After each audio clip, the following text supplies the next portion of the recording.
D-Boy still trying to keep the streets alive. The streets is dead. The streets is dead. It's 2024. There's too much technology out here. This is not like back in the day. They got stuff out here they could see us from space with. They got stuff out here they could see you moving behind the walls inside of your house with. Why you think you could commit murders and get away with them?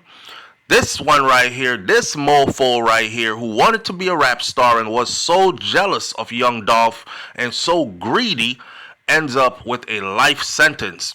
And his stupid message that he put out after something about he's representing for the streets or keeping it street and he'll never be the rat that bit the cheese, and man, move with that. Go do your life sentence because somebody else gonna be all up in your cheese, right? Now, the story goes like this. Justin Johnson, who is also known as Straight Drop as a rapper. Justin Johnson was found guilty of murder in the death of rapper Young Dolph on Thursday, and the jury heard testimonies from the co-defendants that the killing was part of a feud between rival record labels. Yo Gotti supposed to be somewhere in this. You can't tell me they don't have enough for a RICO charge or indictment coming down the pipelines. This might get a little bit hairier in days to come or months to come. Let's pay attention though. So the jury deliberated for just under 4 hours before finding Straight Drop or Justin Johnson guilty of murder, guilty of conspiracy to murder, and being a felon who was in possession of a gun. Shelby County Criminal Court Judge Jennifer Mitchell sentenced Johnson to life in prison. Cornelius Smith testified that rapper Yo Gotti's brother, Anthony Big Juke Mims, had put out a $100,000 hit on Young Dolph. That's messed up. Yo Gotti's brother, and Yo Gotti and his brother was close. And I know $100,000 don't just move like that without you consulting your bro. But say whatever y'all want to say. Anyways, Cornelius Smith confessed in court that this was all a part of how it went down. The $100,000 hit was put out on Young Dolph and had also put bounties on all the artists at Young Dolph's record label as well, Paper Route Empire. Damn. So they didn't just want Young Dolph. If Young Dolph could not succeed, they wanted to kill anybody that was signed to him, shake up the whole record label so that they would not be successful. This is how bad they wanted to be. Yo Gotti's brother wanted his team to win above other people's team. Smith said that he and the co-defendant Johnson, or Straight Drop, they set out on the morning of November 17th, 2021, looking for somebody. And they didn't know who they were going to catch. They just knew that they were looking for somebody, and it was on site today. Anybody from Yo Gotti's, not Yo Gotti, anybody from Young Dolph's side would have got it that day. It just so happened that Young Dolph was the kingpin, was out by himself at Makeda's cookie joint, and they caught him. They knew that Dolph and other artists were participating in a Thanksgiving turkey giveaway, so they were heading in that direction. And when they saw Young Dolph's car, they followed him to Memphis, to the cookie shop, and they opened fire in broad daylight, Smith said. He confessed it all in court. I guess he is the rat that bit the cheese, because he is one of them that told. Young Dolph was shot 22 times, and he died on the scene. This is somebody who was having a Thanksgiving turkey giveaway in his community, trying to brighten the Thanksgiving season for families who don't have that much.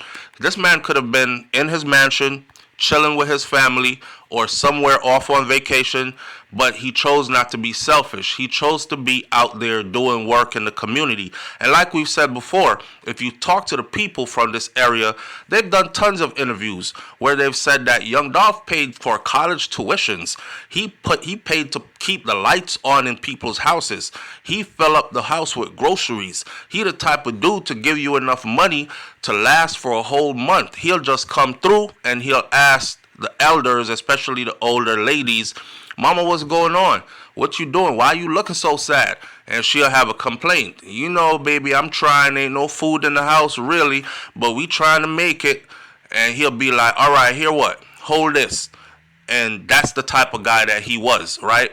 And in the middle of doing one of these, something clean and good from his heart, he was gunned down. Gunned down by people who would never do what he was doing. So the Deputy District Attorney, Paul Hagerman, in opening statement, told the juror that Young Dolph, whose real name was Adolph Thornton Jr., was determined to make it on his own as an artist and also with his own label. He wasn't signing to nobody. Yo Gotti's label wanted him over there, and they had a discrepancy because Young Dolph said, I want to be my own boss. I don't want to be up under you. And then started giving them hell, as in music-wise, and they couldn't keep up. So he became like the man in Memphis, the position that they wanted, the king on the throne. Trying to make it on his own created enemies for him. He noted that Cocaine Music Group, now known as Collective Music Group, a rival record label founded by Yo Gotti, wanted Young Dolph to work for them, but he turned them down.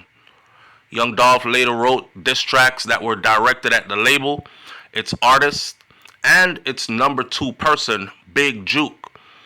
Big Juke was shot and killed outside of a restaurant earlier this year, shortly after Young Dolph lost his life. Now, if so be the case, and like they confessed in court that Big Juke was the one that put out the $100,000 hit on Young Dolph, and then Big Juke died in the same manner, that's called karma.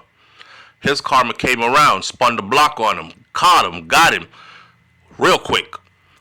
It didn't take years. It was real quick. Now, in addition to Smith's testimony, prosecutors presented a mountain of circumstantial evidence, including a lot of surveillance camera footage, and Johnson's own cell phone was used against him. Johnson had pleaded not guilty, and the defense attorney Luke Evans said in closing arguments that the video only proves that someone was wearing similar clothing to Johnson that shot and killed Young Dolph. Evans told the jury that Smith would say anything to try to save himself. Cornelius Smith is lying from the start, and he continues to lie throughout the whole trial. Smith was also charged with murder and conspiracy to commit murder and has pled not guilty. Evans also noted that Smith's fingerprints were found in the getaway car, but Johnson's fingerprints were not. And he said that there was no proof that Justin Johnson got a penny for that hit, while Smith testified to the contrary. Smith said he received $800 before he was arrested, and his defense attorney later received another $50,000. Damn. His defense attorney received $50,000. I guess that's the money that they were going to try to use to get him out of trouble. And he only received $8,000. So he received half of the hit, right? Hagerman countered and said that the video and the cell phone evidence corroborated with Smith's story.